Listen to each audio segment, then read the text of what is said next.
Boa tarde, gente, pessoal que está escutando de casa. Nós estamos aqui numa transmissão do Sintrajuf RS, começando agora, né? Dentro da primeira jornada feminista plurissindical, Feminismo para Transformar o Mundo do Trabalho como mote. E nós trouxemos um grupo de mulheres, né? Dos sindicatos que atuam com a gente na jornada feminista e algumas convidadas para falar sobre a questão da violência de gênero no mundo do trabalho. Um assunto espinhoso, né? Mulheres assim, mas que a gente precisa tocar, porque com muitos aspectos para a gente abordar. Vamos fazer um bate-papo de mais ou menos uns 45 minutos, tentando dividir isso em 3 blocos de 15 minutos.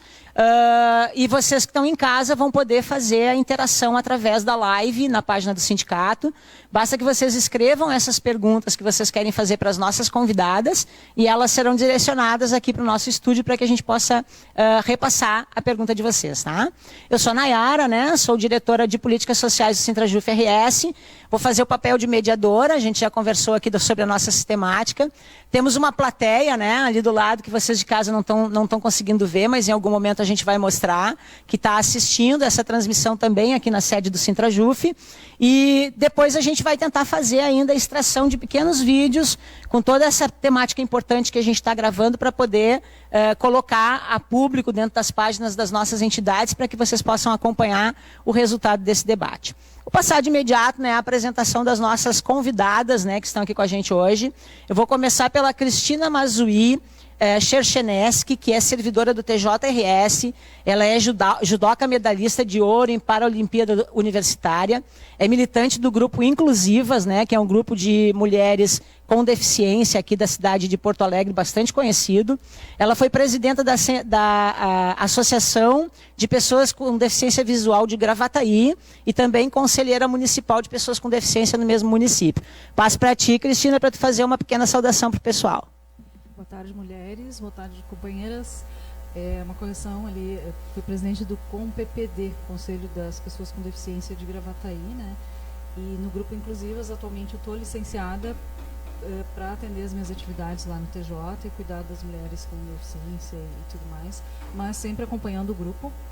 É uma satisfação, um prazer estar aqui com as mulheres tão lutadoras, debatendo esses assuntos e esperando as perguntas das meninas. Pretendo atender à altura e trazer a visibilidade da mulher com deficiência no serviço público, nos órgãos e na sociedade em geral. Obrigada. A gente agradece muito, né, a presença e disponibilidade da Cristina. Temos certeza, né, que vai poder contribuir aí o nosso coletivo de pessoas com deficiência, está certamente acompanhando isso, né, assim como os coletivos que a gente tem nas outras entidades. A próxima que a gente vai apresentar é a procuradora do Ministério Público do Trabalho aqui da 4ª Região, a doutora Ana Lúcia Gonzalez. Muito bem-vinda, agradecemos a presença, a tua saudação para o nosso público.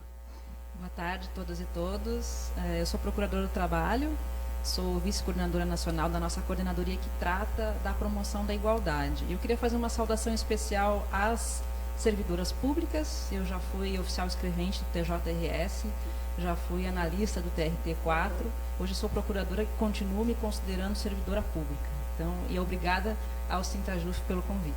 Sempre um prazer ter as procuradoras aqui do Ministério Público do Trabalho com a gente. Seja bem-vinda, agradecemos muito ter aceitado o nosso convite, né? Nossa próxima convidada é a médica do trabalho, a doutora Virgínia Dapper. Ela é assessora de saúde e relações de trabalho aqui no Sintrajuf, né? Presta essa assessoria para a nossa categoria. Tu está com a palavra para fazer a tua saudação. Boa tarde a todas. Então, é um prazer estar aqui discutindo. Eu trabalho há pouco tempo no Sintrajuf, mas eu tenho experiência já de anos com sindicatos metalúrgicos e com o Sindsaúde também, né? E esse tema é muito importante, principalmente porque a gente acaba recebendo mulheres com o sofrimento, já com agravos à sua saúde e que, infelizmente, elas mesmas, às vezes, não reconhecem que isso tem a ver com questões de violência nos seus ambientes de trabalho, né? Então, é importante momentos como esses dos sindicatos, né, estarem acolhendo essas demandas para a gente tentar quebrar com isso, né? Porque essa questão de violência no mundo do trabalho é incompatível com o que a gente conhece como trabalho decente. Então, Obrigada, Virgínia, também por estar com a gente, né? A gente vai falar de violência, vai falar do adoecimento causado por essa violência, né? E, inclusive, desse serviço colocado à disposição pelo sindicato para atender sindicalizadas e sindicalizados quando essas violências acontecem e levam a esse adoecimento. A nossa quarta convidada, então, né, é a Suelen Aires Gonçalves, uma militante parceiraça da gente aí dentro do movimento feminista, doutoranda no curso de Sociologia da Universidade Federal do Rio Grande do Sul, aqui da URGS, integrante do grupo de pesquisa Violência de Sociologia da La Salle, né? Tua saudação, Suelen, para o nosso coletivo. Então, uma boa tarde, né, às colegas, companheiras, né, aqui presentes e também ao público que está nos assistindo. É uma satisfação estar aqui para a gente poder estar dialogando sobre temas tão importantes e tão necessários, né, ainda mais nesse contexto de ataque à vida das mulheres e à vida das mulheres trabalhadoras, né, sobretudo. Então, gostaria de agradecer o convite em nome da Ana, né, e estamos aqui abertas ao debate e à construção coletiva sobre também pensar alternativas, né, frente às violências de gênero no mundo do trabalho. Então, muito obrigada pelo convite. Estamos abertos, enfim, à disposição para o debate que ocorrerá certamente aqui entre nós com o nosso bate-papo. Suelen não falou, mas ela tem uma pesquisa longa, né, com recorte de raça, vai estar trazendo os dados para a gente sobre essa questão da violência. Então, pegamos um time de peso, né, só mulheres empoderadas aqui, né, tirando o feminismo liberal desse conceito, para que a gente pudesse fazer esse debate de forma bem aprofundada. Eu queria dizer para o pessoal que está em casa que essa atividade é uma das atividades que a gente está fazendo dentro da Jornada Feminista Plurissindical, né? Uma jornada que foi constituída lá em janeiro desse ano. A gente começou a dialogar com várias entidades sindicais e conseguimos reunir 7 entidades, através das quais a gente construiu um calendário bastante extenso que vocês encontram nas páginas dos sindicatos que fazem parte da jornada, para que a gente pudesse dialogar sobre as questões de equidade de gênero, raça e diversidade, não apenas no mês de março. Ó, um pequeno incidente ali com o banner já colocado no lugar, né? Não se preocupem, ninguém se feriu. Para que a gente pudesse dialogar sobre as questões de equidade de gênero, raça e diversidade ao longo deste ano, né? Nós começamos, na verdade, no mês de março, com atividades que começaram no dia 8, né? Foram para o dia 9, na marcha que aconteceu na rua. Estão acontecendo hoje, dia 11, aqui no sindicato, mas a gente terá outras atividades ao longo do mês. A gente tem o dia 14, né? Que é mais um dia de luta na rua, marcando os 2 anos de morte da Marielle.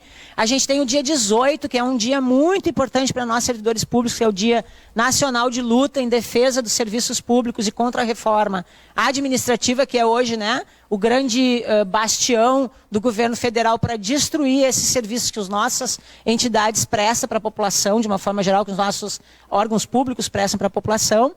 E as entidades que compõem a jornada estão aqui com a gente hoje, né? Então a gente tem o Sintrajuf RS, o Semap RS, o Sindipetro RS, a Asurgs Sindicato, a FETRAF RS, o Sindiágua RS e o Sindibancários de Porto Alegre. A gente vai fazer uma apresentação breve das companheiras que estão aqui na mesa. Os primeiros 15 minutos serão com essas companheiras, mas vocês vão ver que ao longo desse trajeto de conversa que a gente vai ter, essas companheiras sairão e darão lugar a outras companheiras da entidade, porque a nossa ideia é que haja uma circularidade grande e que a gente possa contribuir com o debate da forma mais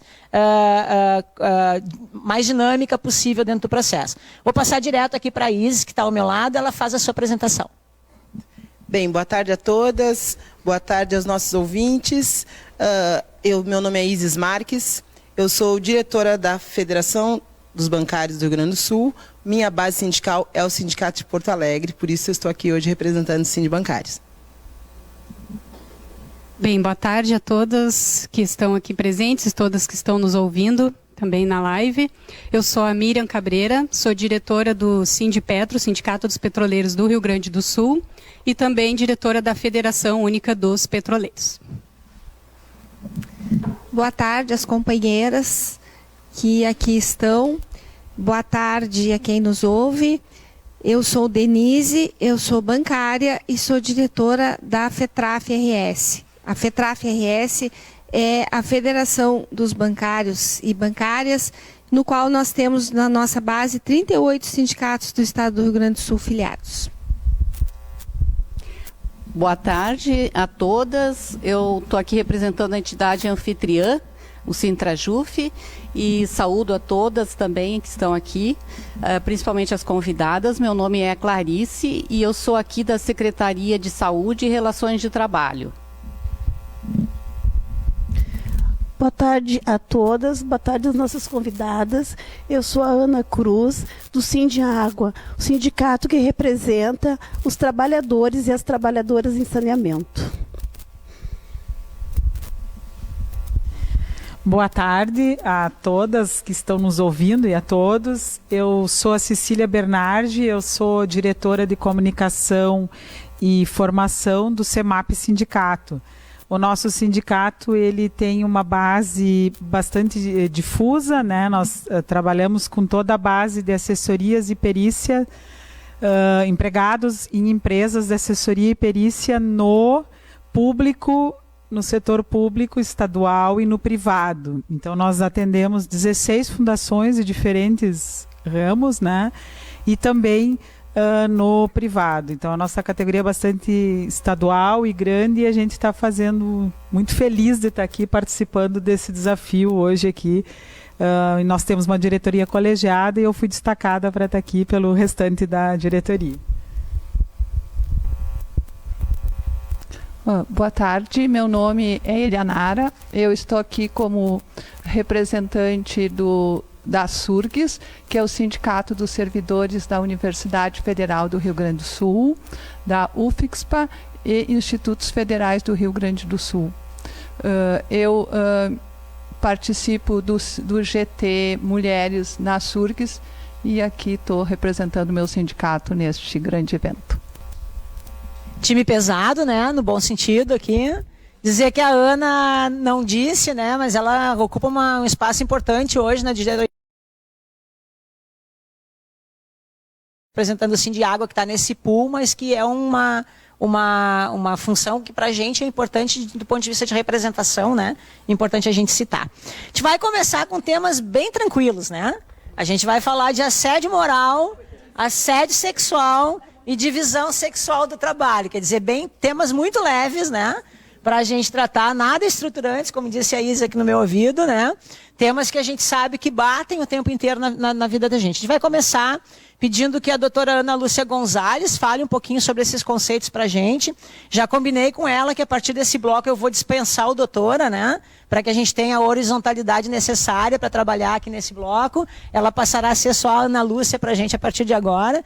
Vamos falar um pouquinho sobre esses temas e eu vou dizer que as nossas convidadas fiquem bem à vontade para, né, fazer um diálogo tranquilo nesse momento aí, dialogando com a doutora Ana Lúcia. Inclusive, eu até humildemente acho que doutor é quem faz doutorado, né? Em homenagem, inclusive, ao pessoal que trabalha na universidade, né? A gente sabe o duro que é conquistar um título de doutorado. Doutora é a Suelen, né, doutora? Exatamente. Tá chegando lá, é difícil, né? Então, eu, se for uma mera concursada, não preciso do título. Enfim, assédio moral, né? São condutas, geralmente são condutas reiteradas, né? Que vão configurar humilhações, importunações, situações vexatórias, que vão impactar no dia a dia da pessoa no trabalho. E essas atitudes elas podem vir tanto de um superior hierárquico como de uma pessoa da equipe que possa até mesmo estar subordinada a essa pessoa. Essa situação ela pode se dar entre colegas, mas ela pode se dar também no que a gente chama de assédio moral institucional, estrutural, quer dizer, é a forma de gestão, muitas vezes, de algumas empresas, ela se dá por meio do assédio, né? A gestão por assédio, por exemplo, quando a gente tem cobrança de metas abusivas, controle sistemático de idas ao banheiro, estabelecimento de prendas, né, entre aspas, por exemplo, a pessoa que não atingiu a meta tem que fazer uma dancinha vexatória na frente dos colegas. Então, são condutas que configuram um assédio que vai além daquele assédio entre pessoas, né? Então, de qualquer forma, mesmo sendo tanto quanto esse assédio entre colegas, que não é, digamos assim, uma diretriz organizacional como esse assédio institucional, de qualquer forma, as consequências desse assédio são de responsabilidade do empregador, porque ele tem o dever de manter o ambiente de trabalho saudável e, obviamente, de não adoecer os trabalhadores. E esse é um problema que a gente tem vivido nas nossas entidades, né, gurias? A gente tem aí situações muito complicadas, todos os sindicatos foram unânimes em dizer isso. Vou dizer para vocês pegarem o microfone e ir fazendo esse comentário, mas por enquanto eu vou pedir para a Virgínia falar um pouquinho sobre isso para a gente. Eu ia te comentar que até aqui a gente tem 2 representações aqui dos bancários e tem uma situação muito comum na categoria de vocês, que é a própria exposição de metas num grupo maior, né? Que acaba também intimidando aquele que atingiu todas as metas e o que não atingiu. Isso mesmo. Né? Assim, complementando o que tu está dizendo, é a realidade da gestão em cima disso. Fazer com que a meritocracia ela se sobressaia, e aí colocam esses rankings, né, para que as pessoas se sintam valorizadas e, de uma certa forma, tranquilas. Porque qual é a visão do bancário e da bancária? Se ele cumpre a meta, ele não é demitido. E não é isso que é a realidade da organização do trabalho. Todos somos descartáveis e não somos insubstituíveis. Essa é a lógica do banco em relação aos funcionários, né? Então a gente sempre conversa com a nossa base para que eles entendam que a defesa do sindicato é nisso, é para que eles sejam trabalhadores que sabemos que gostam do que fazem, mas que sejam valorizados por isso de uma forma justa, né? E não dessa maneira cruel que é como eles são tratados dentro das agências bancárias. A intersecção, gurias, eu queria aí que a Cristina e a Suelen entrassem nesse debate também pra gente, né? A intersecção, como é que funciona quando a gente tem outras situações de opressão, né, que trabalham junto. Eu acho que refletir coletivamente sobre como que essas intersecções, né, que a gente vai poder falar um pouquinho depois no próximo bloco, né, mas é um conceito, digamos assim, jovem do ponto de vista temporal, né, que nós tivemos, né, pesquisadoras que analisaram situações a partir da perspectiva do direito, né, de o quanto algumas mulheres, por terem, aí a gente pode pensar essa intersecção, por exemplo, a gente pensar as bancárias, né, de serem mulheres negras ou serem mulheres jovens, o quanto esse assédio do ponto de vista moral e sexual atinge diferentemente por conta da sua questão de raça ou da sua questão de idade, né? E nós também temos um outro time de pesquisadoras, que depois, logo após, a gente vai estar falando, que analisam a interseccionalidade pelo olhar da sociologia, que é da onde eu posso, então, falar com um pouco mais de propriedade, que é de compreender essas estruturas identitárias como matrizes de opressão. Então, de que maneira, né, que essa matriz, enquanto ser mulher, no ambiente de trabalho majoritariamente masculino, interfere, enquanto ser mulher jovem nesse local também interfere. Então, a gente ir conversando, pensando nessas intersecções como matrizes de dominação de alguns corpos. Alguns corpos vão sofrer de uma maneira, outros vão sofrer de outra. E aí a colega pode continuar. Exatamente. Nessa parte de alguns corpos, a gente entra na questão das mulheres com deficiência, que são tão competentes quanto, ou outras mulheres, e o capacitismo, né, impera. Geralmente somos vistas como é aquela cadeirante assistente social, é aquela cadeirante, depois vem, né, se nós colocarmos esta característica da mulher com deficiência, primeiro, isso é capacitismo, né? Estamos falando de forma capacitista. Eu conheço uma cadeirante que é ótima em tal coisa. Ou, ela é cadeirante, não vai conseguir. Lembro agora de uma situação, inclusive, de uma psicóloga muito bem sucedida, que tem uma família linda, com marido, filhos, enfim. E, ele é um anjo na tua vida, né?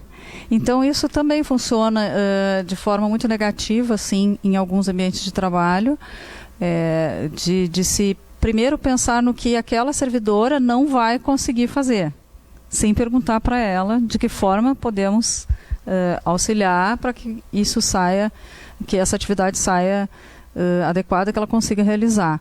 Então a gente tem aqui uma médica que pode também nos auxiliar bastante nesse sentido, mas o que que se vê primeiro? É mulher, é deficiente, é negra, né? E isso passa, assim, todos esses conceitos passam antes de se pensar nas capacidades dessa mulher e traz dessa pessoa, né? Aqui no caso o recorte são as mulheres, mas os homens também passam por isso, né? Coitadinho, ele é cadeirante, ele não vai conseguir, ou coitadismo, né?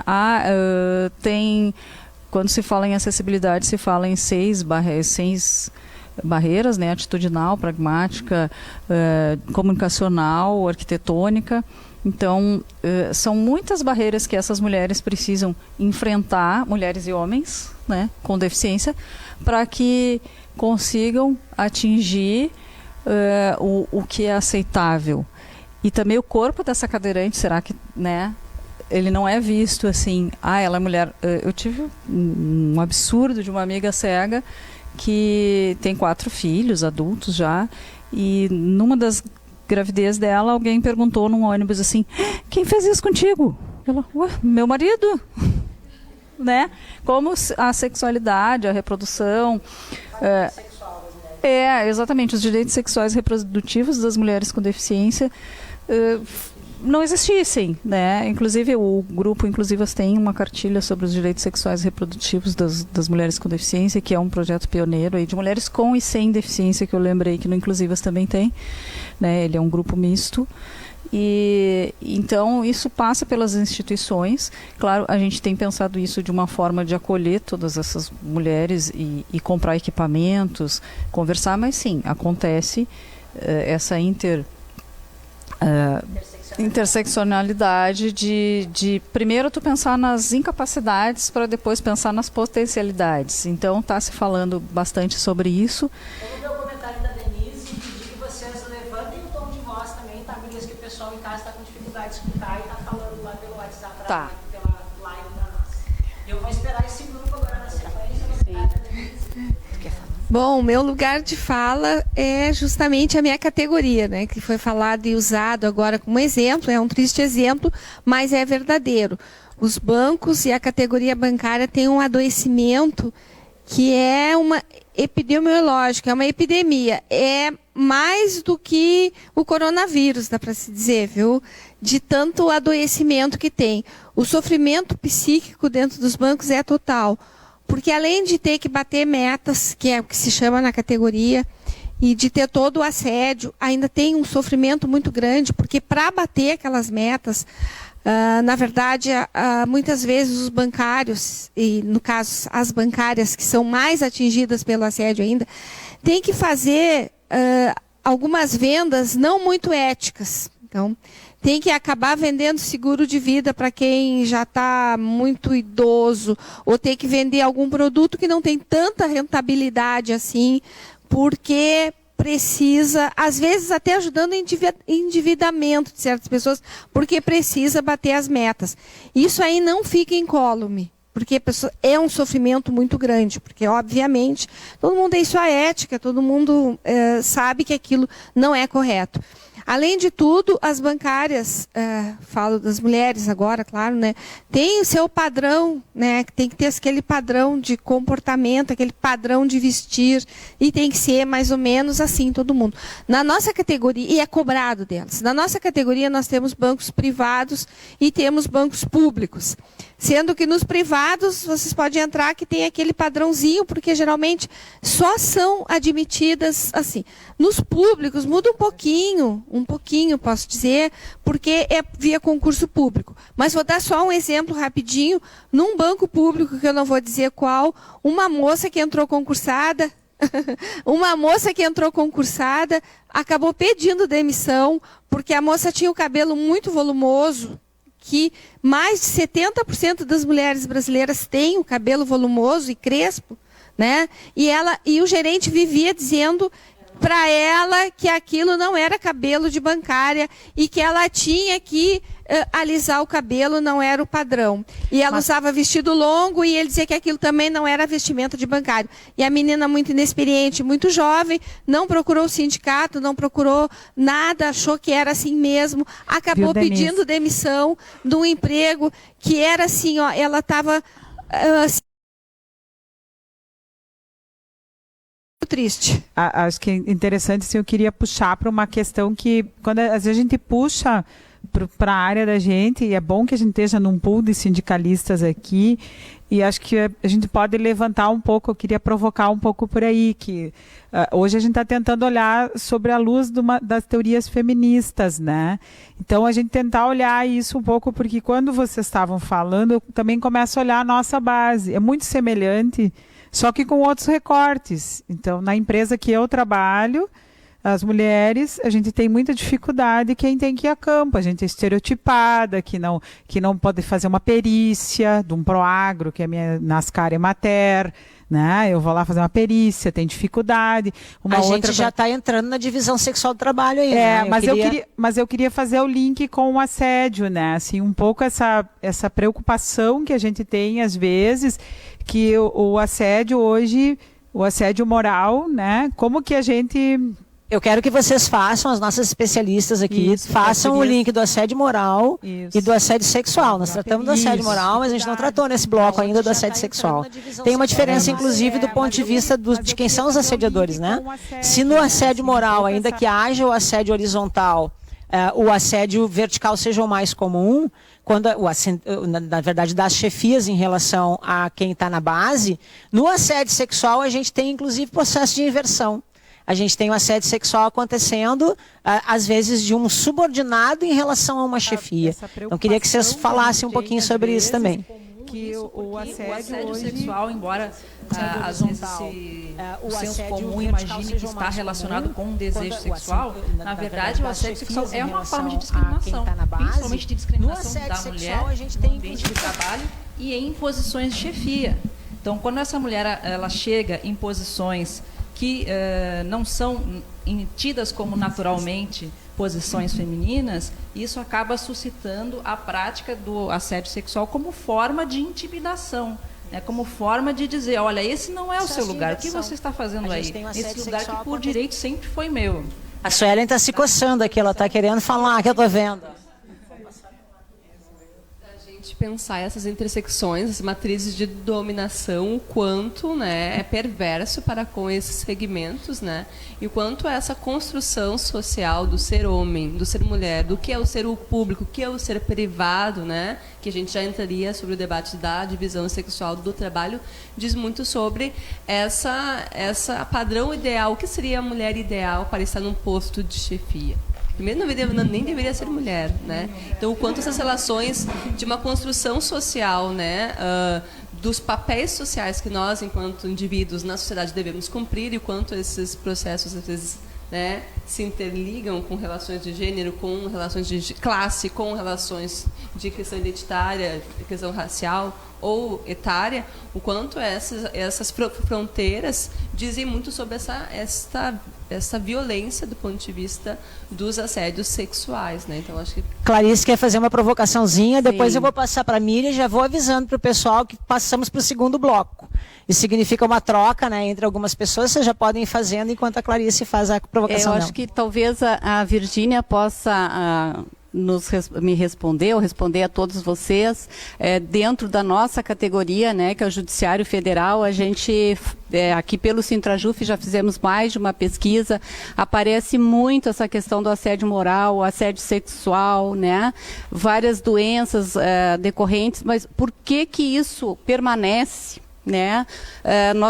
Nós temos um avanço assim, né, do mundo feminino, das conquistas, temos também dentro dos tribunais várias comissões, comitês e etc.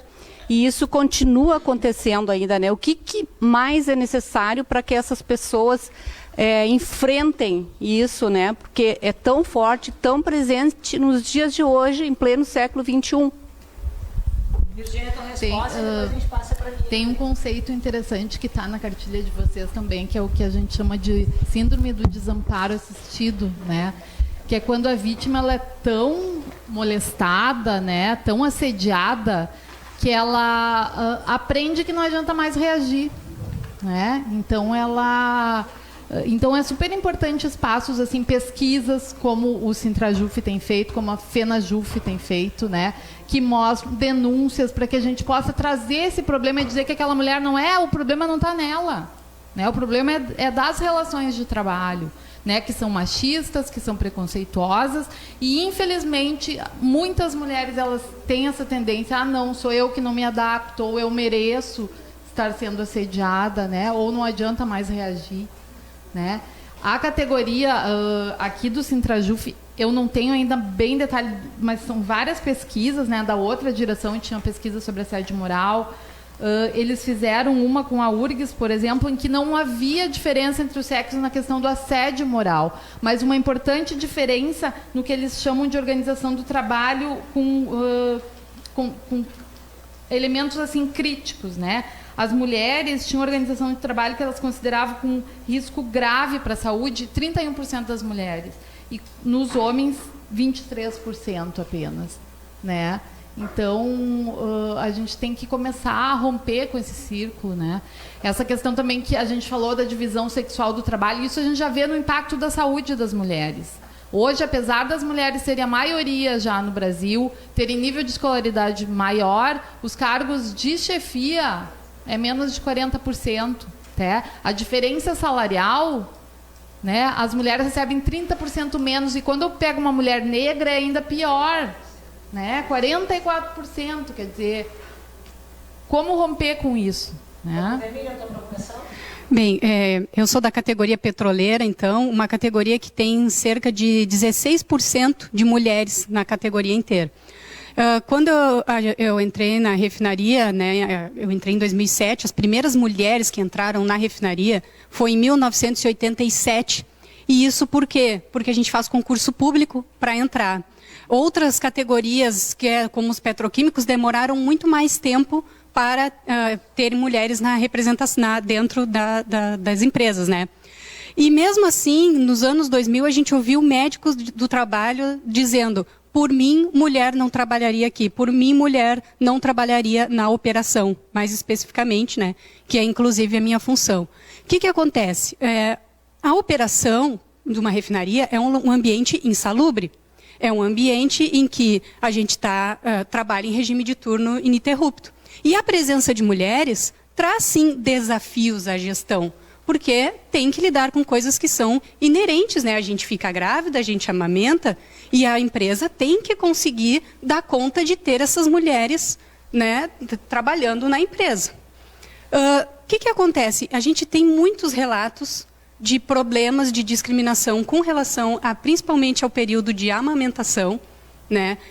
Às vezes os chefes sendo até grosseiros, praticamente fazendo com que as mulheres parem de amamentar para que elas possam voltar para a área operacional. Então a gente tem muito essa preocupação, porque como já entrou no segundo bloco, né, também vai para dialogar o assédio moral que as mulheres sofrem por conta dessa questão, e o próprio adoecimento dessas mulheres, porque quando vem uma pressão do teu chefe te dizendo que tu tem que parar de amamentar para te poder voltar para o teu posto de trabalho, na verdade tu já está no teu posto de trabalho, né? Seria tu te liberar para te ocupar outros postos de trabalho. Isso gera uma ansiedade muito grande e um problema nas mulheres. E só mais uma coisinha com relação ao assédio sexual, que eu acho que é um tema que a gente tem que, inclusive, trazer mais um elemento, que é o seguinte: é a relação entre funcionários próprios e funcionários terceirizados.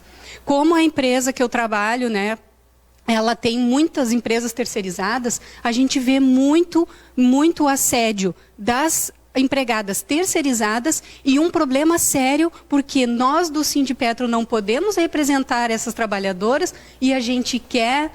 e às vezes dá até um conflito, porque um representado nosso é o que está assediando uma trabalhadora que é terceirizada e que não é representada nossa. Então, acho que é mais um elemento também para a gente debater. Enquanto a gente vai pensando já, né, na introdução para o terceiro bloco, em que a gente vai tentar falar sobre algumas situações que acontecem com todas as trabalhadoras, né? Que são os comportamentos masculinos em relação às mulheres.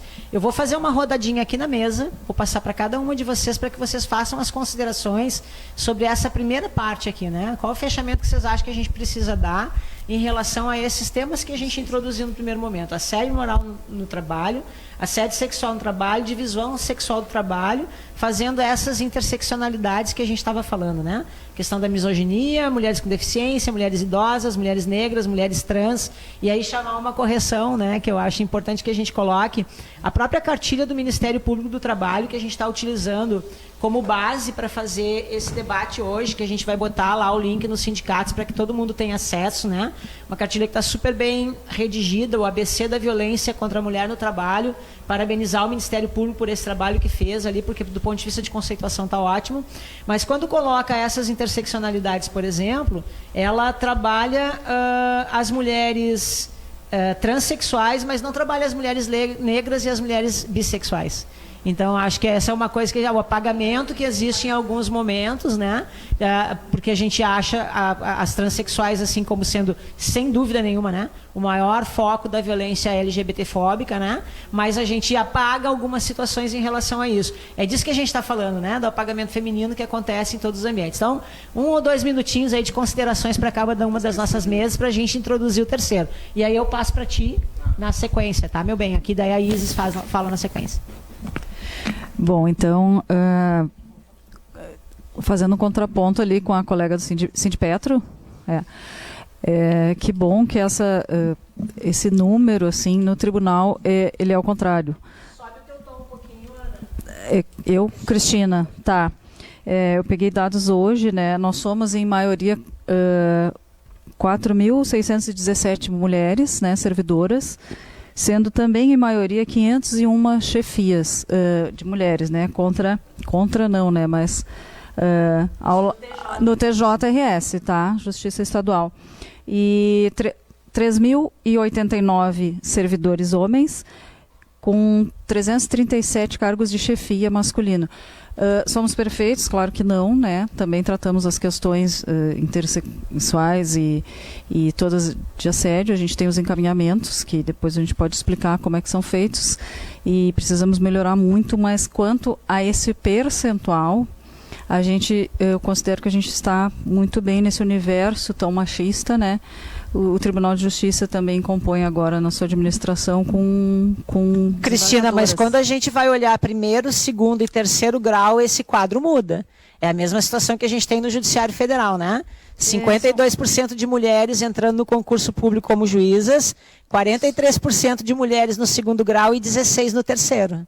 Então, ou as juízas são muito incompetentes, ou o machismo é explícito dentro do Judiciário Federal. Não, as juízas não são incompetentes, não.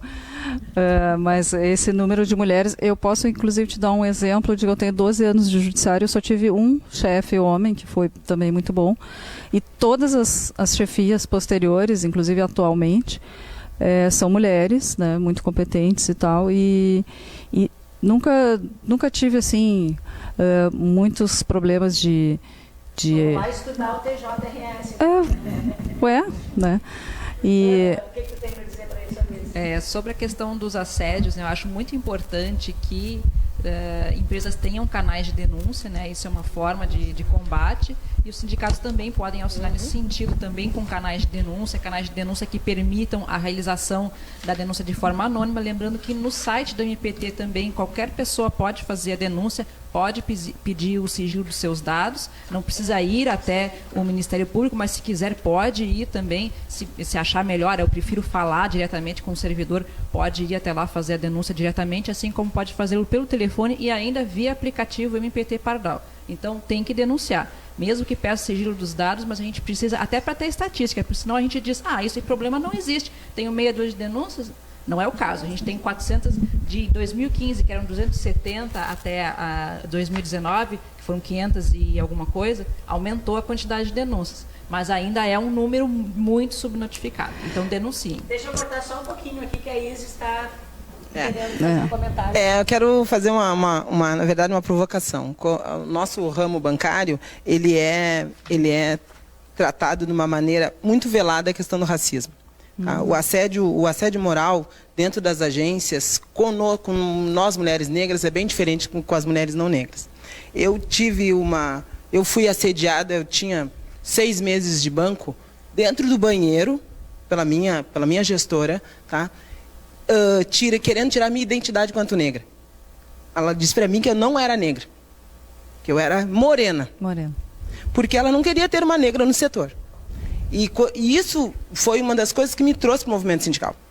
Porque eu queria a transformação disso. Os colegas me assistiam, eu passando por isso, e diziam, isso, tu tem que dizer, tu tem que fazer alguma coisa. E isso como nós mulheres negras, a gente sempre lida com um obstáculo e com um não, né, Suelen? Isso só me fortaleceu, de uma certa maneira. Porque hoje em dia eu posso procurar os meus iguais dentro das agências bancárias e chegar nas instâncias competentes e questionar o porquê. Porque quando a gente fala de contratação, mas e as demissões? Elas também são na mesma proporção. Que contratam, demitem. Porque é quando a gente fala das estruturas, né? Que a Suelen falou muito bem. Que as estruturas, elas são excludentes e racistas. Então, isso é um assédio moral muito brutal. E que nós, mulheres negras, sofremos sempre. De tirar a nossa identidade quanto negra. Da pessoa dizer sobre isso. É isso aí. É importante assim a gente frisar que no Sistema Único de Saúde... Tá alto? Que no Sistema Único de Saúde o assédio moral não é de notificação, mas o agravo, o efeito do assédio é de notificação compulsória, tá? A gente ainda é muito subnotificado. Por quê?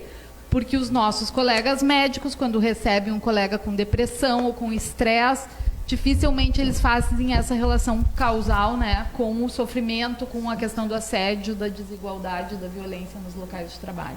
Então, mas mesmo assim eu trago alguns dados, eu acho que é importante a gente dar visibilidade para isso, né, para que as pessoas se reconheçam nesses dados, do SINAM, porque o Sistema Único de Saúde ele tem esse sistema de notificação, e só para vocês verem, de 2006 a 2017 a gente teve 8.474 casos de transtorno mental relacionado ao trabalho, destes 47% transtorno de estresse ou adaptação e 25% depressão.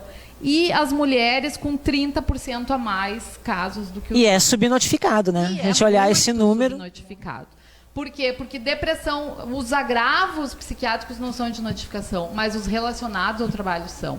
Então, o que está faltando é fazer essa relação, é conhecer os locais de trabalho e dar visibilidade para essas... Suelen fala um pouquinho para nós sobre isso e depois a Gorete quer fazer uma provocação lá no outro bloco. E aí já se apresenta, tá, Gorete, para o povo? Queria trazer alguns elementos que são, na minha avaliação, estruturantes de tudo que a gente está dialogando aqui.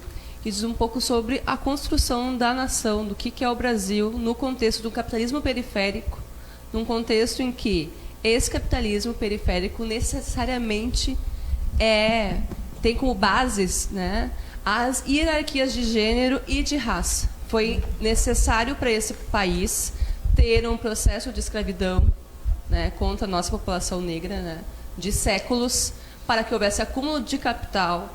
É necessário também que esse país, assim como os outros também, obviamente, mas falando da nossa realidade aqui, houvesse o trabalho nosso, enquanto mulheres, com uma dupla jornada, dupla, tripla, 4 jornadas não remuneradas, para que esse sistema estivesse em pé. Então, o nosso problema basilar é um capitalismo selvagem que atinge a nós, mulheres, e as mulheres negras e todas, né, essas intersecções, né? Então, o quanto é importante a gente pensar, ter uma virada, né, de uma perspectiva que o que nos adoece é o sistema perverso que está aí e que sobre os nossos corpos, de uma maneira ou de outra, é que ele se retroalimenta. Num período anterior era com nossos corpos escravizados, num período posterior era com nós, todas mulheres, né, uma dupla, tripla jornada de trabalho, e é nesta contemporaneidade com esse sistema atual de ataque ao trabalho, ataque a nós mulheres, e aí todas as questões de assédio, de violência, de adoecimento, então... A precarização das relações de trabalho, né, Sueli, que está chegando agora como sendo a nova escravidão, né, que a gente está vendo. A humanidade dos trabalhadores e trabalhadoras. Gorete, tua provocação. Boa tarde a todas. Meu nome é Gorete, eu sou diretora de segurança do trabalho do Sindiágua. Estou muito contente de estar aqui com vocês para a gente aprender um pouco mais. A minha dúvida é assim, como lidar com o silêncio das colegas que sofrem assédio sexual, moral, outros tipos de silêncio. E mesmo colegas mais esclarecidas, quando a gente fala, denuncia, formaliza, a gente sabe que tem que formalizar, né, para a gente poder ter provas. Registra que teve colega ao teu lado que viu isso. A gente ensina todos os passos e mesmo assim as colegas resistem e dão justificativa. É que a chefia estava estressada, é porque o ambiente estava assim, essa situação. Então, como a gente lidar para que essas colegas denunciem? Alguma das nossas convidadas quer começar? E eu já vou pedir que a gente introduza o próximo tema, tá, gente? Vamos falar aí dos comportamentos masculinos também, né? Bom, esse assunto do medo, eu acho que ele está em todos os lugares, né? E, inclusive, aqui na fala da Ana Lúcia, eu lembrei que eu trouxe o formulário de denúncias que qualquer pessoa pode entrar ali no TJ. Ele tem um caractere de sigilo e eu conversei com as meninas da ouvidoria hoje de manhã, antes de vir para cá. E realmente o telefone para a ouvidoria das mulheres ele é bem pouco procurado. A ouvidoria geral, sim, ele é mais procurado para assuntos diversos e tal. Mas as pessoas às vezes não sabem que há nós estávamos conversando antes, né? Esse caráter de sigilo que a gente não vai passar. A equipe que está trabalhando sabe, mas não vai passar para outra parte, para a chefia, para servidor, enfim, para quem está sendo sugerido ali. E eu já tive situações em alguns momentos, como trabalho mais a questão das mulheres com deficiência, de mulheres que não tinham deficiência mulheres que tinham deficiência indicar para uma outra colega, fala com a fulana vai saber o que dizer, porque elas não têm, às vezes, coragem. Então, há os encaminhamentos que são dados, a gente tem que se fomentar que essas colegas procurem ajuda, porque isso vai causar todas aquelas doenças, né? E sim, muitas situações consegue se resolver com uma reorganização na comarca, por exemplo. Gurias, e os sindicatos têm que fazer minha culpa também, né? Em relação a isso, porque os sindicatos funcionais têm tangenciado essa discussão, né? Não é à toa que a gente resolveu fazer um pool de entidades sindicais para poder trabalhar sobre a questão de equidade. Isso. Porque a gente sozinha não consegue trabalhar. Esse é um problema que a gente tem, né? Cecília, quer fazer algum comentário lá? Não ia levantar justamente essa provocação que a gente fala às vezes da questão, às vezes tem vários canais, só que são canais, muitas coisas privadas, né?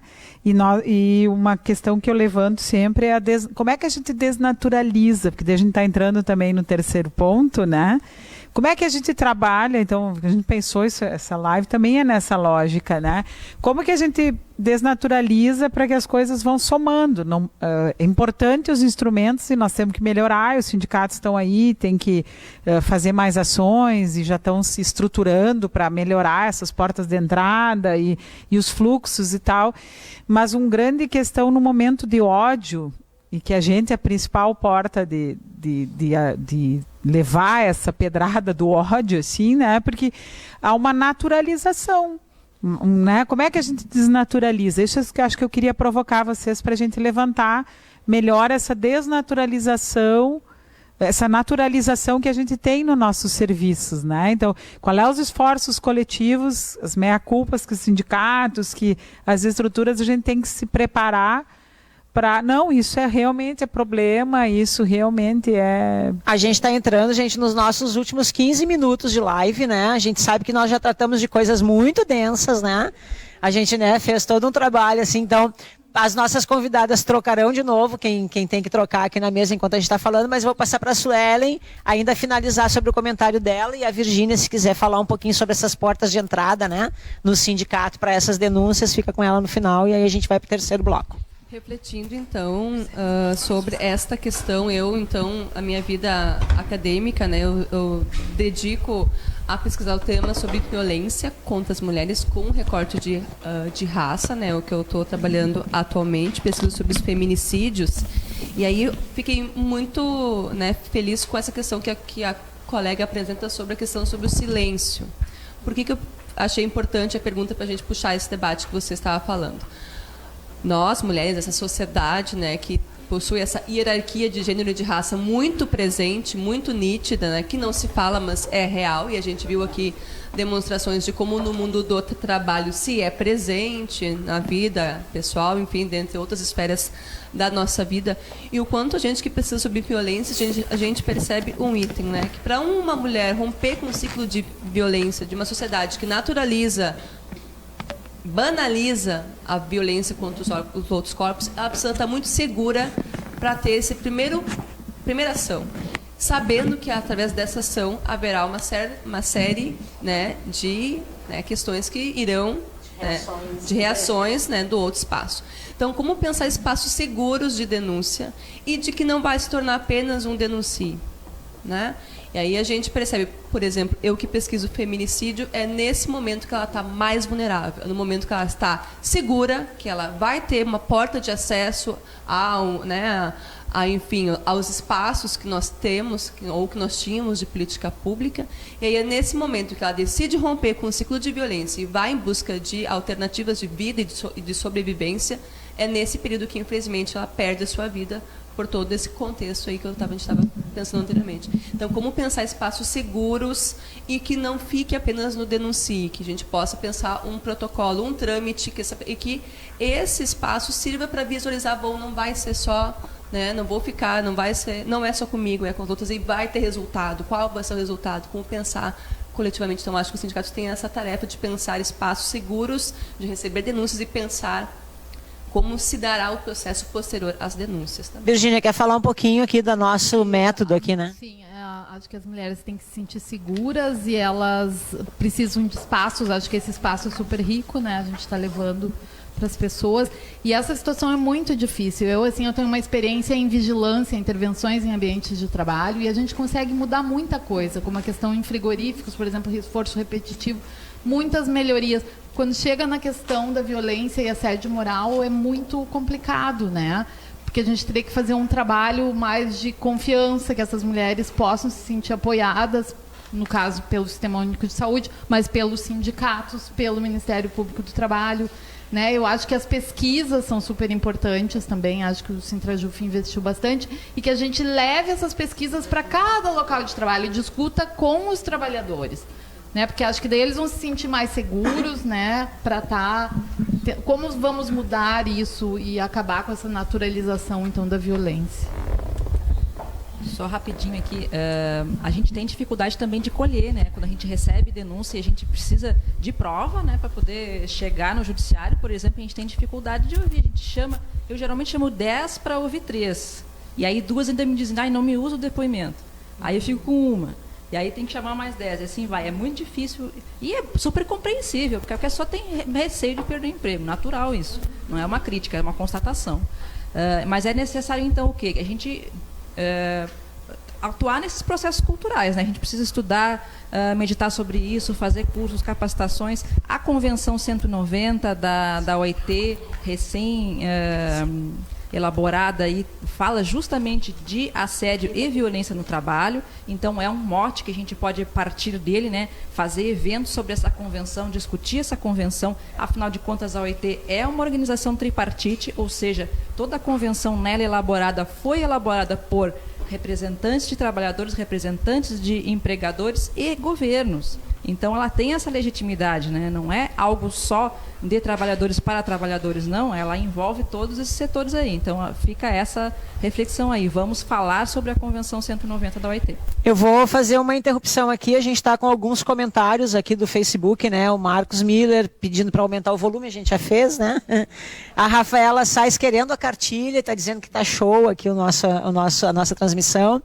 E o Cláudio Martinez perguntando, enquanto o TRT participou do evento na Redenção, o TRF comemorou o Dia Internacional da Mulher, com um evento que propunha o reencontro com o sagrado feminino através da constelação familiar.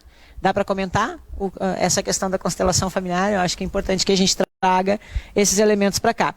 Mas eu queria dizer que nós estamos entrando no nosso quarto bloco, tá? A gente tem mais 3 participantes que entraram na roda, que quando fizerem os comentários se apresentam para nós.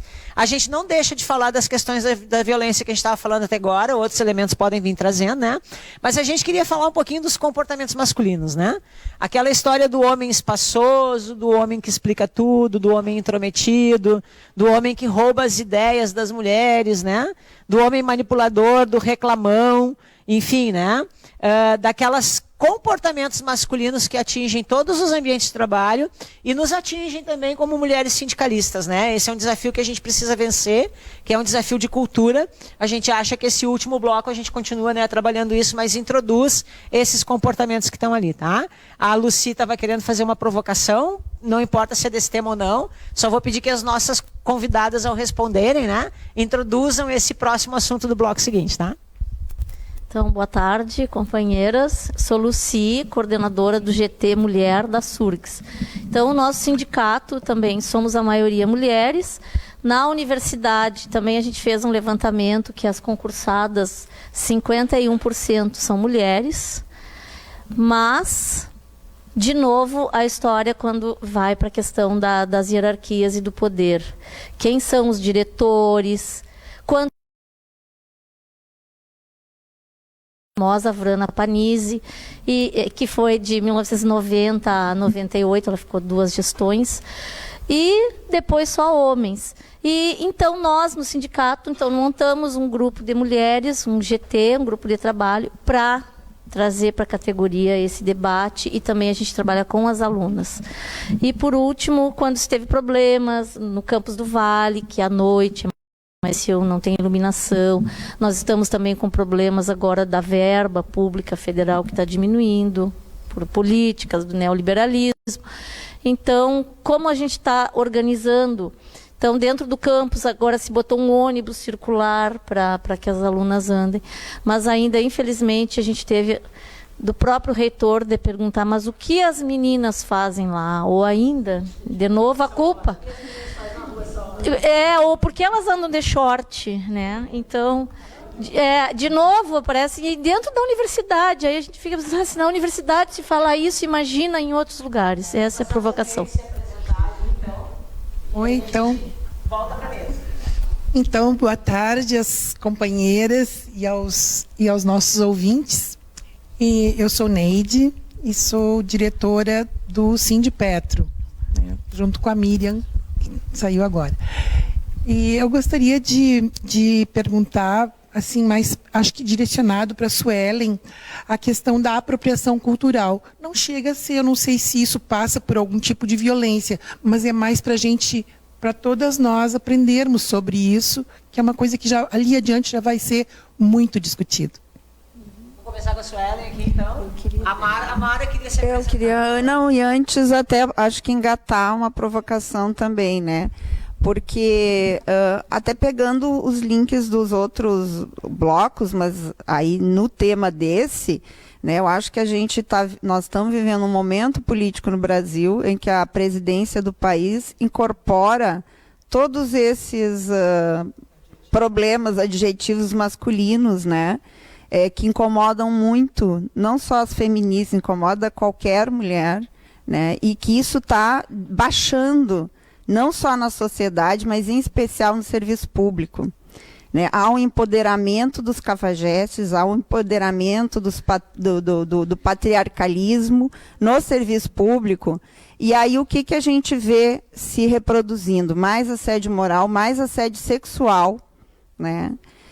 Mas, por outro lado, também um empoderamento nosso de começar a fazer denúncias, né? Eu acho que o Sintrajuf, ele tem esse espaço, os sindicatos estão construindo esses espaços de acolhimento e precisa isso entrar na política do movimento sindical, né? Então... Vamos passar para a Ana, fazer o questionamento delas, e aí a minha devolutiva para vocês será para um fechamento em relação a esses temas, tá? A gente está indo para o bloco final, eu falaria de uma fala um pouco mais longa das nossas convidadas daí, para fazer o fechamento geral, e aí a gente encerra a nossa live, que a gente já está com 1 hora de live, tá, gurias? Então... eu gostaria de agradecer a Nayara ainda, porque eu sou a secretária da Mulher Trabalhadora da CUT, né? Me esqueci de apresentar também. Lá eu sou secretária no Sindiágua, diretora de gêneros, raças, minorias e aposentados. E o Sindiágua, ele tem, por longos anos, a gente sempre faz um encontro de mulheres, um seminário de políticas para as mulheres. E a gente consegue levar sempre 200 e poucas mulheres. E aí, nesse espaço que eu queria dizer que as mulheres estão denunciando nesses encontros, né? Isis, tu que nos acompanha já há alguns anos, as mulheres estão denunciando que tem colegas que a colega está passando de uma sala para outra, o colega se acha na posição de passar a mão da bunda da colega. Então elas vão lá, elas pegam um microfone e elas falam para as 200 e poucas mulheres. E aí uma falando, as outras vêm e começam as denúncias. Nós temos uma assessoria nós temos uma assessoria de advogados e advogadas, nós temos muitas advogadas, então a gente fica sabendo, né, que muitas das nossas colegas estão denunciando esses colegas abusadores, e tem colegas, como tu disse, Mara, entrando no assunto, esses cafajestes estão se empoderando e estão tendo a petulância de chegar e dizer para as colegas: mas tu é uma feia, tu é uma gorda, não sei o quê. Então, assim, os caras estão se empoderando, e as mulheres também. As mulheres estão fazendo as denúncias, e, inclusive, claro que a gente não fica sabendo, mas as advogadas estão, sim, com os processos, eles estão sendo processados e estão sendo colocados no seu devido lugar. Vamos passar para a Isis, teu comentário. Como a Mara e a Ana citaram, eu também sou secretária de combate ao racismo da CUT Rio Grande do Sul, tá? E antes era secretária de mulheres. Então essa minha trajetória, ela vem de encontro a essa ansiedade que nós temos, nós mulheres, do compromisso de ocupar esses espaços, de realmente transformar. Porque não é fácil, porque a gente fica muito preso aos nossos ramos, e às vezes no nosso ramo nós somos minoria da minoria. Eu, bancária, mulher negra, é 8%. Então, como eu faço essa discussão com aqueles que não são iguais a mim, entenderem que é necessário baixarem a guarda e fazerem um comprometimento de fato? É muito difícil nesse ramo. Mas como a Ana falou, eu acompanho os urbanos, e o crescente delas é absurdo, e da gente dar o espaço das mulheres falarem, das mulheres denunciarem, e fazendo sempre o link com esse governo ultra neoliberal, né, que permite que agora os homens se comportem dessa maneira violenta dentro do espaço de trabalho. É isso aí. Vamos lá, gurias. Começar o comentário de vocês sobre essa questão dos comportamentos masculinos e fechamento sobre essa questão toda que a gente trabalhou da violência. Vou tentar fazer o link para a gente compreender o debate sobre os comportamentos, mas também as perguntas que foram feitas, né, inclusive a da nossa colega da Neide. Primeiro, que nós temos um déficit, na minha avaliação, de compreensão do que é o Brasil. O que é o Brasil? A construção histórica e cultural do povo brasileiro, né? Nós somos um país majoritariamente negro, porém estamos na invisibilidade. Aí a gente vê no mundo do trabalho, a gente vê no mundo da educação. As pessoas se assustam com a minha pessoa. Por exemplo, ontem tive um desprazer do cão de ser confundida com uma aluna. Eu sou sempre confundida com a aluna e não como ser uma professora universitária, porque não está no imaginário social uma mulher negra estar em alguns espaços sociais. Então, de que maneira que a gente pensa, por exemplo, né, a pensar então esse debate sobre apropriação cultural, que foi o que você apresentaste para a gente, né? Eu não vejo problema nenhum de uma mulher não negra utilizar um turbante, por exemplo, ou fazer uma trança. Mas é necessário que esta mulher não negra compreenda que para nós, mulheres negras, a nossa construção da nossa identidade, com o nosso cabelo trançado, com o nosso cacho mal feio, assim como está o meu, e como a nossa trança, faz parte da nossa construção, da nossa identidade. Então, o quanto é importante para todas e todos compreender que não é o problema em si utilizar uma roupa, utilizar algo da cultura de um outro, mas de sim compreender que faz parte daquela cultura, e essa cultura é de todos nós, é do povo brasileiro, porque nós somos, a nossa ideia é de ser generoso, né? A nossa comida, quantos traços na nossa língua, no nosso alimento, no vestimento, são de outras culturas, e a gente não dá o devido né, crédito, enfim. Então, acho que isso é um ponto importante. Até porque, para a gente pensar outros pontos, na minha avaliação, a gente precisa de uma aliança entre negras e não negros, porque, no fundo, nós somos todos trabalhadores. Então, por exemplo, em espaços de chefia, onde nós mulheres negras não vamos estar, e que vocês mulheres não negras vão estar, vocês têm que serem nossas aliadas para compreender, visualizar, perceber uma discriminação racial, por exemplo, no mundo do trabalho, assim como... Enfim, essa aliança na busca por uma sociedade mais justa e mais igualitária vai se dar quando a gente tiver a compreensão de cada uma de nós tem um papel importante na luta contra o sexismo, contra o racismo, e essa aliança, na minha perspectiva, ela é estratégica, né? Então, a gente pensar de que maneira que, infelizmente, nesse contexto que a gente está vivendo, né, a banalidade do mal está aí, está posta, né? Na minha perspectiva, ela sempre esteve presente, né? Ela esteve em alguns lugares no submundo, mas nós visualizávamos em vários momentos o ataque à intolerância religiosa, o ataque às populações negras do nosso país é uma constante, o genocídio é aqui desde que a gente se entende enquanto Brasil, algumas populações são majoritariamente mortas, executadas, né? Então, de que maneira que hoje se sentem, obviamente, legitimados porque eles elegeram um representante, né? Então, o quanto a gente precisa estar vigilante para cuidarmos, termos atenção, eu acho que é um ponto muito importante, a gente tem que estar vigilante sempre, é no nosso espaço de trabalho, é nas nossas relações pessoais, a gente tem um cuidado, espaços de escuta e de afeto, eu acho que é um outro ponto fundamental. Nós estamos adoecendo por esse ódio que nós estamos recebendo a todo momento. Precisamos pensar espaços seguros de escuta, de diálogo, uma roda de conversa, Unidas passei por isso, como é que eu posso enfrentar isso?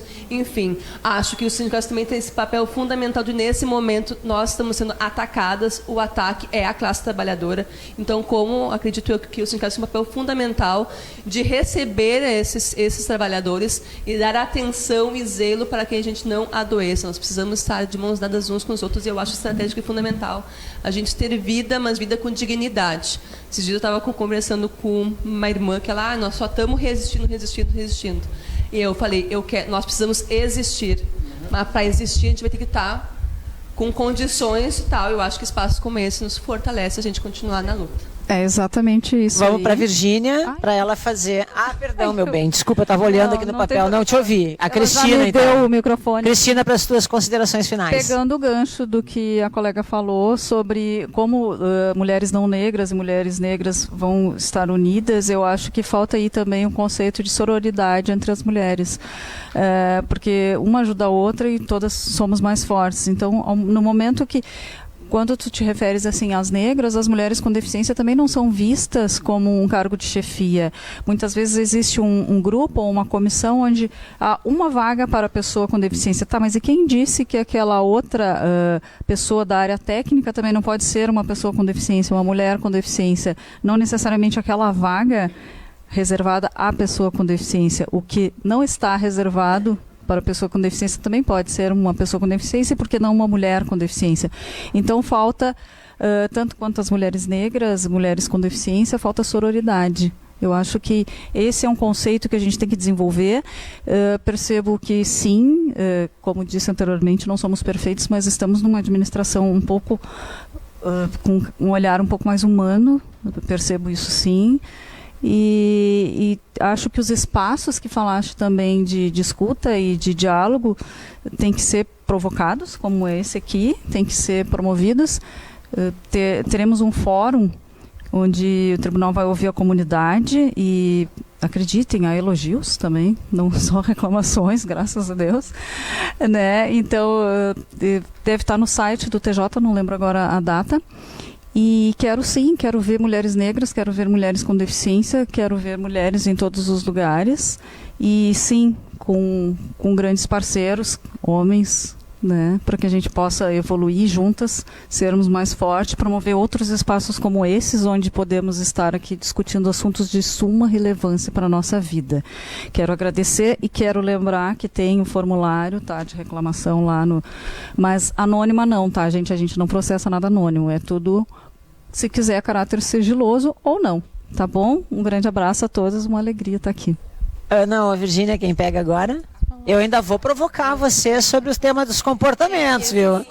Não vou encerrar isso aqui sem falar dos comportamentos masculinos. Esses comportamentos, acho que a Suelen tem mais propriedade, mas acho que a própria Mara já falou o que fazer quando o chefe, né, o gestor maior desse país reproduz todos esses comportamentos, né? E acho que passa, sim, acho que a gente, por espaços aqui, né, por essa aliança que tu falaste, porque a gente está vivendo um ataque contra a classe trabalhadora, né? Reforma trabalhista, quem mais vai sofrer com a reforma trabalhista são as mulheres, e com a reforma da Previdência também, né? E o que será do serviço público que está sendo atacado, né? Então a gente precisa dessa aliança entre as mulheres, entre os trabalhadores, com os servidores públicos que também são trabalhadores, mas que às vezes não se colocam no lugar da classe trabalhadora, se colocam ao lado do coiso. Então é um momento bem difícil, assim, às vezes eu fico até deprimida, assim, e a gente só não se deprime mais porque tem momentos igual a esse, onde a gente pode se apoiar e ver como resistir. Ana? Eu estou lembrando aqui de um livro que eu li recentemente, da Natasha Tolokolikova. Ela é daquele grupo russo de punk que fez umas manifestações nas igrejas ortodoxas na Rússia. Ela ficou presa em campos de trabalho forçado na Sibéria e depois ela escreveu um livro.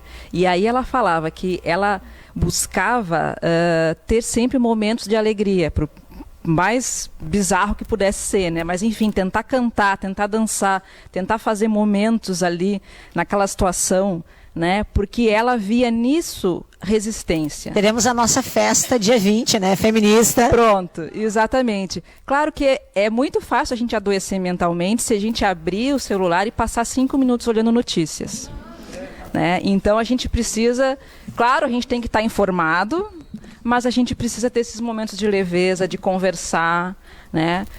E outra coisa que eu quero falar aqui nesse fechamento, a gente está falando muito de mulheres, mas quando a gente fala de feminismo e a gente fala de combater estruturas machistas, a gente está falando também de saúde mental dos homens, né? Porque a masculinidade tóxica, ela adoece e mata homens tanto quanto mata mulheres, né? Então, se as mulheres morrem, por exemplo, vítimas de feminicídio, não raro esses homens vão se suicidar logo em seguida, ou vão para o sistema prisional, vão adoecer, vão ter problemas mentais, né? A gente sabe que o adoecimento mental dos homens é algo muito sério. Os homens são as maiores vítimas de suicídio, porque eles não se permitem trabalhar essas questões psiquiátricas, psicológicas, de tratamento, né? Então eles adoecem mentalmente, não falam com ninguém, vão guardando aquilo até o momento que aquilo se torna, né, um ato de suicídio. Então o machismo, ele mata e adoece os homens. Então falar de feminismo não é só falar de mulheres, é falar de homens saudáveis, é de permitir uma nova geração de homens que possa lidar de uma forma saudável com a paternidade, né? A gente já tem visto isso melhorar um pouco, né? Os homens se permitirem serem pais, participarem da criação dos filhos. Quão bonito é isso e quantas gerações perderam isso porque os homens estavam ali em si mesmados. Eu tenho que fazer, né, o papel de provedor, eu não posso abraçar, não posso sentar junto para brincar.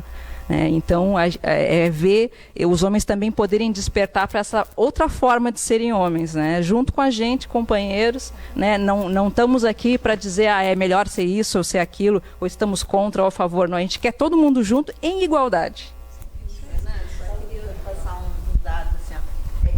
Essa questão, mesmo que tenha melhorado, ainda assim, tem uma pesquisa do IPEA que fala muito, que mostra muito isso, que é um sentimento do que a gente vê, independente da classe social, porque muita gente acha que a mulher que tem um salário melhor, ela está emancipada, ela não está, né? Essa pesquisa mostra que diminui muito pouco a diferença de tempo gasto com trabalho doméstico pelos homens, independente da classe social e do salário, da faixa de renda familiar. As mulheres ainda são as promotoras, né, assim, mais de 50% das tarefas domésticas. Então, esse é o desafio para os homens, né? Que eles se humanizem, que eles... Não é ajudar, é compartilhar, é dividir tarefa, porque eles moram naquele espaço. Mara, antes da gente encerrar, a gente está caminhando para o final. Mas eu vou passar para a Suelen, porque ela disse que ficou provocada para falar dos comportamentos masculinos que ela não tinha falado. E aí a gente encerra com ela para o nosso agradecimento do fim aqui. Como a gente refletir, obviamente, a gente vai lembrar de várias cenas, né, dos comportamentos construídos socialmente, né, que esses homens, essas mulheres que vivem nessa sociedade, a gente não vive numa ilha, né, bem como já disse a Ana, né, mas, por exemplo, nós, estudantes, né, daí dialogando muito com a fala com a colega ali da SURGS, né, por exemplo, se a gente for ver as pesquisas, né, o número de pesquisadoras mulheres ao longo, né, da história ali. No meu curso, esses dias eu pedi para o nosso coordenador, né, apresente o número das pesquisas que estão em andamento. Nós somos 60%. Tive o desprazer de um colega um dia dizer assim, mas vocês pesquisam temas periféricos, não? A sociologia econômica clássica, a sociologia... Né, o quanto, então, né, um menosprezo à produção científica de algumas em detrimento ao que, em tese, é o central. Né? Então, eu dou esse exemplo para a gente poder trocar aqui, para a gente compartilhar desses comportamentos de uma construção hierárquica de fato, né, que nós temos o conhecimento, nós temos a cultura, nós temos, e vocês fazem o que cabe a vocês. Né? Então, para a gente ir compartilhando esse momento, para a gente poder pensar de que maneira que nos impacta essa cultura, nesses comportamentos masculinos, enfim, nesses ambientes. Eu dei um exemplo aqui da universidade, né? Mas vocês devem ter muito mais. Eu queria, então, ir para o final agora, agradecer demais a participação de cada uma das mulheres sindicalistas aí da base do Sintrajuf RS, do CEMAP RS, do Sindipetro RS, da SURGS Sindicato, da FETRAF RS, do Sindiaco RS e do Sindibancário de Porto Alegre, que compõe a Jornada Feminista Plurissindical, né? Essa atividade que a gente fez conjuntamente, fazer um agradecimento muito especial às nossas convidadas, a Cristina Mazui Chercheneski, a Suelen Aires Gonçalves, a Ana Lúcia Gonzalez e a Virgínia Dapper, né, que fizeram todo esse trabalho aqui com a gente. Dizer para vocês de novo, né, que a gente baseou um pouco desses conceitos que a gente trabalhou a partir da cartilha que foi editada pelo Ministério Público, que a gente volta a elogiar e que nós vamos linkar agora ali embaixo da nossa live para que vocês possam ter, né, o conteúdo disponível para poder dar uma olhada, porque são conceitos importantes da gente aprender. Chamar toda a categoria que está nos escutando dessas bases dos sindicatos, agradecer os 26 elogios que a gente teve ali na timeline durante a transmissão do evento. Não foram 26 audiências, mas foram 26 elogios postados a essa atividade que a gente está fazendo. Dizer que a nossa próxima atividade acontece no dia 18 de março. A gente tem uma atividade de rua muito importante, dia 14, né? Vai ter uma atividade que não está chamada na jornada, mas que é a atividade que marca os 2 anos do assassinato de Marielle Franco. Dizer que a gente vai estar nas ruas, né, nesse dia, é compromisso do feminismo, fazer essa luta até que a gente descubra quem matou Marielle, ainda que nós saibamos, né, que é a milícia ligada ao governo federal que está por trás dessa execução, e dizer que dia 18 de março, todas essas categorias e todas as pessoas, toda a classe trabalhadora, tem um compromisso com o movimento, que é estar na rua em defesa dos serviços públicos e contra a reforma administrativa. Do ponto de vista das entidades, a gente agradece demais a participação da audiência que está lá do lado, agradece demais a participação de cada uma das convidadas, à disposição de ficar mais de 1 hora aqui com a gente. Esperem a próxima nossa live. Tchau para todo mundo ali.